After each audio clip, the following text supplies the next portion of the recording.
오늘 우리에게 주신 하나님의 말씀 보도록 하겠습니다. 다니엘 2장 25절로 35절까지의 말씀입니다. 생명의 샘가 1월 6일 목요일 말씀 왕이 본 신상 함께 읽겠습니다. 이에 아리옥이 다니엘을 데리고 급히 왕 앞에 들어가서 아뢰되 내가 사로잡혀 온 유다 자손 중에서 한 사람을 찾아내었나이다. 그가 그 해석을 왕께 알려드리리이다 하니라.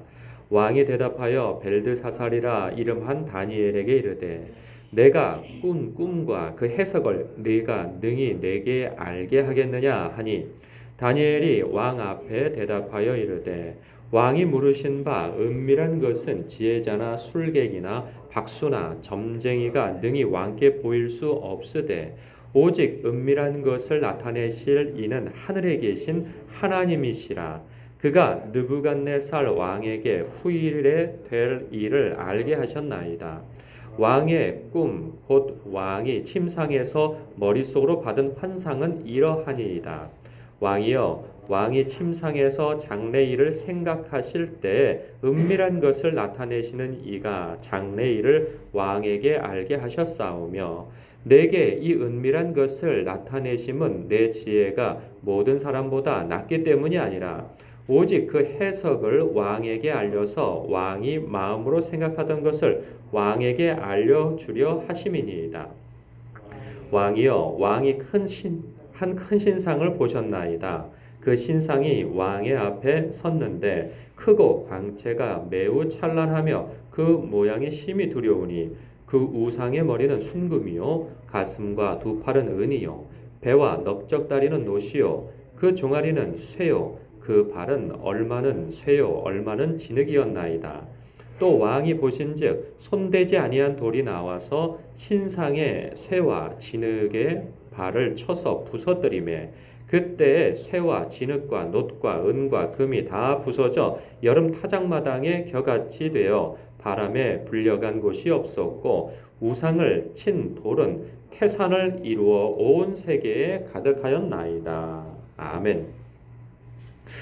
오늘 말씀은 하나님의 사람들이 하나님의 응답으로 그리고 기적적인 방법으로 하나님께서 세간에 주목을 받게 될 때 가져야 할 태도가 무엇인지 보여주는 좋은 예죠.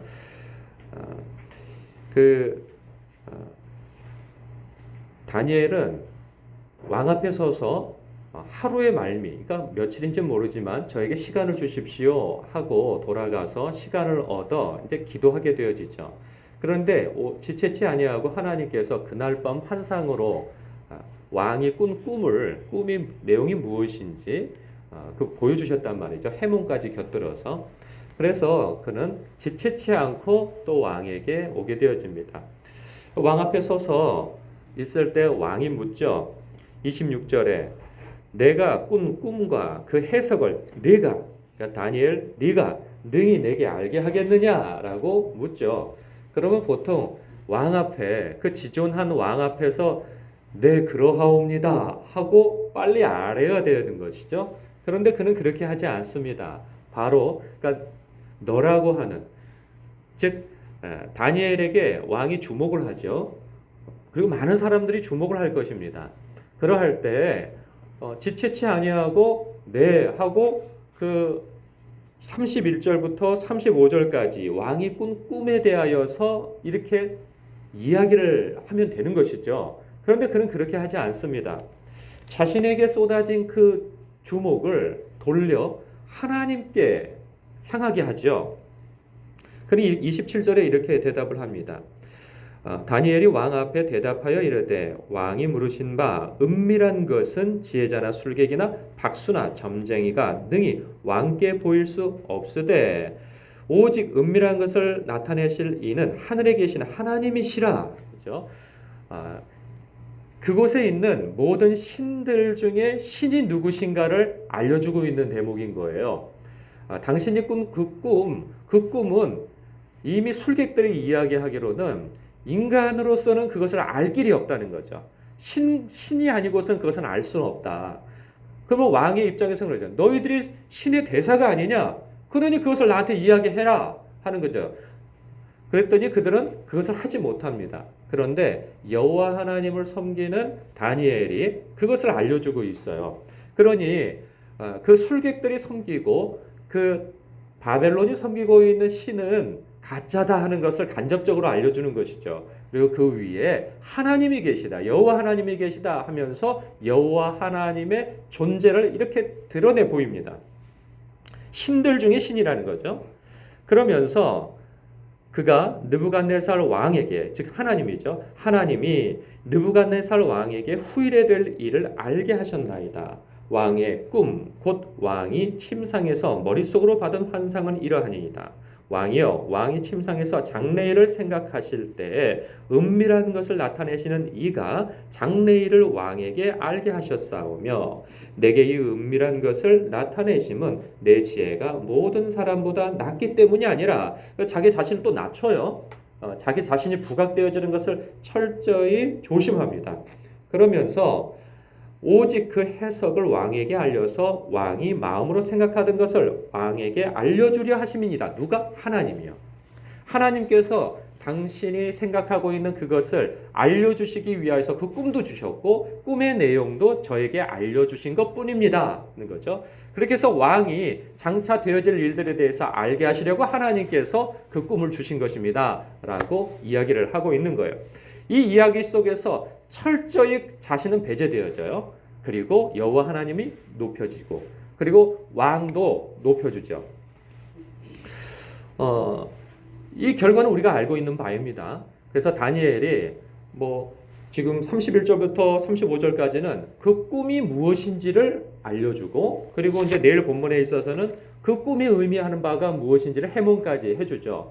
그러면서 그 느부갓네살이 다니엘 앞에서 엎드립니다. 그래서 다니엘이 간접적으로 높아지고, 근데 다니엘에게 앞에서 엎드렸다고 해서 다니엘 그 개인에게 절을 한 것은 아니죠. 황제이잖아요. 그러니까 그 위에서 계신 여호와 하나님을 인정하며 절을 하게 되어지는 행동을 합니다. 그러니까 엄청난 사건이죠. 지금 바벨론의 황제가 지금 한 개인, 그 위에 계신 하나님께 절을 하게 되어지는 모습인 거예요. 그러니까 그렇게 되어지면서 다니엘이 그 나라에서 높여지게 되어진단 말이죠. 놀라운 방법이죠. 자기 자신은 철저히 배제하고 뺐어요. 그리고 여호와 하나님을 높였어요. 그랬더니 하나님께서 오히려 그를 높여주시는 것을 봐요. 이러한 맥락은 성경 여러 곳에서 나타납니다. 요셉이 그랬죠. 요셉도 이 똑같은 상황이었어요. 그 창세기 40장에 보면은 그 이집트의 황제라 할 수 있죠. 이 바로 왕이 꿈을 꾸고 그 꿈을 아무도 풀지 못하니까 2년 동안 감옥에 갇혀 있는 사람이 주목받게 되어집니다. 요셉이죠. 요셉이 왕 앞에 서게 되어서 네가 내 꿈을 해몽해 줄 수 있느냐? 그랬더니 그가 똑같은 대답을 하죠. 아닙니다. 제가 아니라 여호와 하나님께서만이 그 은밀한 꿈을 밝히 알려주실 수 있습니다. 하면서 여호와 하나님을 높입니다. 그래서 결국은 그 바로 앞에 그 꿈을 다 해몽해주고 그가 높아지죠. 자기 자신은 감추었는데 하나님께서 요셉을 높여주게 되어지는 것을 경험하게 되어져요. 뿐만 아니라 세례 요한도 그렇죠. 세례 요한도 온 민족이 메시아를 기다리고 있을 때 사람들이 세례 요한이 메시아인 줄을 알고 찾아 모여들게 되어집니다. 그때 묻죠. 당신이 우리가 기다리는 바로 그 사람이냐? 물었을 때 세례 요한은 철저히 부인합니다. 그는 가만히 있었어도 됐어요. 그냥 묵음 처리해도 됐죠. 부인도 안 하고 긍정도 안 하고 그냥 있었어도 사람들은 그를 높여줄 거였어요. 그런데 그는 철저히 부인합니다. 나는 아니라고. 내가 그분에 비하면은 그분의 신발끈도 풀고 묶고 할 그런 일을 감당하지 못할 하찮은 사람이라 하고 자기 자신을 빼죠. 자신의 제자들이 나타나서 이렇게 당신이 세례를 준 그 예수라 하는 사람들에게 사람들이 더 많이 몰려갑니다. 할 때조차도 아니다. 너희들이 오히려 그분에게 가야 한다. 나는 쇠하여야 하겠고 그분은 흥하여야 하리라 하고 예수님을 높여줍니다. 자기 자신을 감추죠. 나중에 예수님께서 세례 요한을 높여주십니다. 여자가 난 자 중에 가장 큰 자다라고 높여주시죠. 바울도 그렇습니다. 그 1차 선교 여행 때 루스드라라는 곳에 가서 사람들에게 복음을 전하는데 쉽지 않았어요. 그 마침 그 다리를 쓰지 못한 사람이 보이길래 그 사람을 안타까운 마음에 기도해 주었어요. 그랬더니 그가 벌떡 일어나 버립니다. 군중들 앞에서. 사람들이 놀라 자빠지죠. 아, 신이 강림했다 하여서 막 제사장들이 와가지고 그 앞에서 제사를 지내려고 하니 그가 만류하죠. 그럼 옷을 찢으면서 그런 얘기합니다. 나는 아니라고.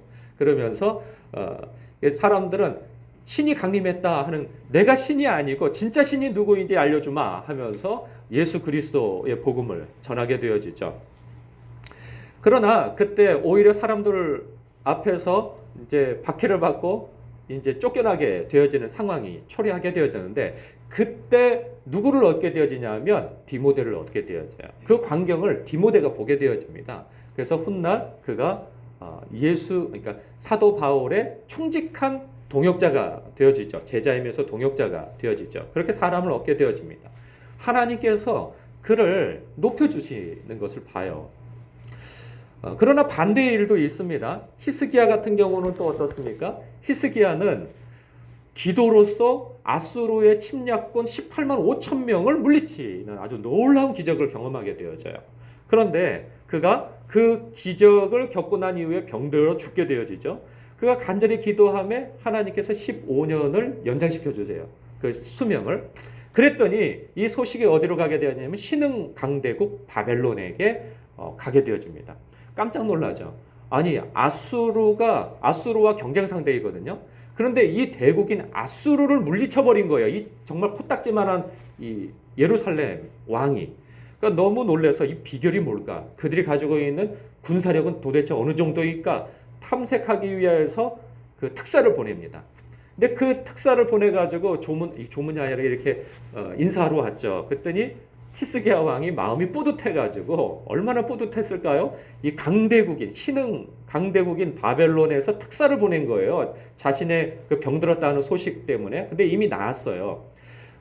그런데 그가 그때 하나님을 높이지 않고 마치 자기가 그 외적을 물리친 것처럼 자신의 창고에, 이 궁중 창고를 다 열어 보이면서 그 비밀을 다 누설해 버리죠. 우리가 이렇게 금은 보화가 있고 이게 군기고가 이렇게 가득 차고 한 것이 뭐 이렇게 됐다. 그러니까 그들이 그것을 보고 기가 막힌 거죠. 이들이 무슨 군사력이 있어서 그런 것이 아니구나. 간파를 하고 가버려요. 그는 그들에게 잘 보이기 위하며 또 그들에게서 우리도 어느 정도의 능력이 있다. 그러니 우리와 조약을 맺자 하는 계산 속에서 그랬던 것 같아요. 그런데 오히려 그것이 화근이 됩니다. 이사야가 와서 묻죠. 무슨 일이 있었습니까? 여차저차 해가지고 내 이렇게 했다.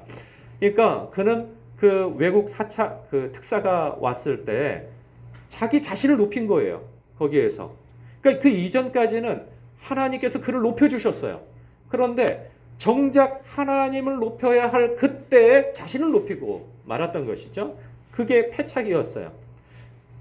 그때 하나님께서 말씀하시죠. 이사야를 통하여서 너의 그러한 행동 때문에 나라가 망하게 될 것이다. 너의 후손들도 그 바벨론이라고 하는 나라에서 환관으로 서게 될 것이다. 그 응답이 되어버렸잖아요. 지금 다니엘이 환관으로 서게 되어졌잖아요. 그곳에. 그러니까 종이 되어버렸잖아요. 그런 일이 나중에 벌어지게 된 것이죠. 하나님께서 기적적으로 그를 세우고 세간의 주목을 받게 하실 때에는 하나님의 이름이 그 가운데서 높여지기를 원하시는 것이 첫 번째 목적이에요. 그렇게 되어지면 하나님의 능하신 손 아래에서 겸손하여 나는 쇠하여야 하겠고 그는 흥하여야 하리라 하는 그 마음과 태도를 가지고 주님 앞에 서고 사람들 앞에서 주님께 영광을 돌리게 되어지면 때가 되면 하나님께서 그를 높여주신다 하는 것이죠. 그런데 사람은 그런 마음이 미처 들지 못합니다. 그냥 자기가 주목받고 싶은 거죠. 자기가 높아지고 싶은 거죠. 그러면 반대의 일이 벌어지는 것입니다. 여러분, 성경에서 사람이 높여지는 것을 목적하지 않습니다. 하나님의 영광이 드러나기를 원해요. 그렇게 하면 그 사람도 높아지고 그 사람도 영광을 받아요. 그런데 사람은 반대로 행할 경우가 많은 것이죠. 우리가 여기서 지혜를 얻어야 하는 것입니다. 우리의 삶 가운데에서 크고 작은 많은 하나님의 은혜가 있어요. 이러할 때 우리는 그 은혜의 목적은 나의 잘됨이 첫 번째 목적이 아니라는 거죠. 하나님이 드러나야 하는 거예요. 하나님의 영광이 드러나야 하는 것이죠. 근데 여러분 또 이런 부분에 있어서 너무 지나쳐서도 안 됩니다. 가끔 그런 일을 경험해요. 어떤 일을 잘했을 때 이렇게 칭찬을 하고 격려할 때가 있어요. 그러면 네, 고맙습니다 하고 넘어가면 되거든요. 그렇죠? 그런데 아닙니다. 제가 한 것이 아니오라. 주님께서 하신 것입니다. 예, 그렇죠. 이게 잘하셨다고요. 아닙니다. 이럴 필요까지는 없어요. 너무 과하게 뭐 주님께 영광을 돌린답시고 그냥 너무 그냥 옥신각신 하다가 하는 것도 별로 자연스러운 일은 아니에요. 감사하고 겸손하게 하나님께 영광을 돌리면 될 것인데 너무 그냥 어떤 감사나 인정이나 이런 것들에 대해서 그냥 배제하려고 하는 그러한 태도도 좋아 보이지는 않습니다. 상황과 환경과 그 자리의 격식에 맞게 지혜롭게 태도하면 좋을 것입니다. 그러나 근본적으로는 나에게 베푸신 그 은혜는 하나님께서 나만을 위한 것이 아니요 하나님의 영광을 드러내기 위함이다 라는 것을 아시고 지혜롭게 태도하시는 것이 좋겠다 하는 것입니다.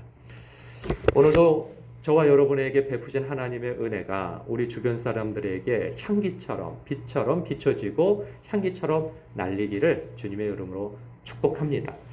기도하겠습니다.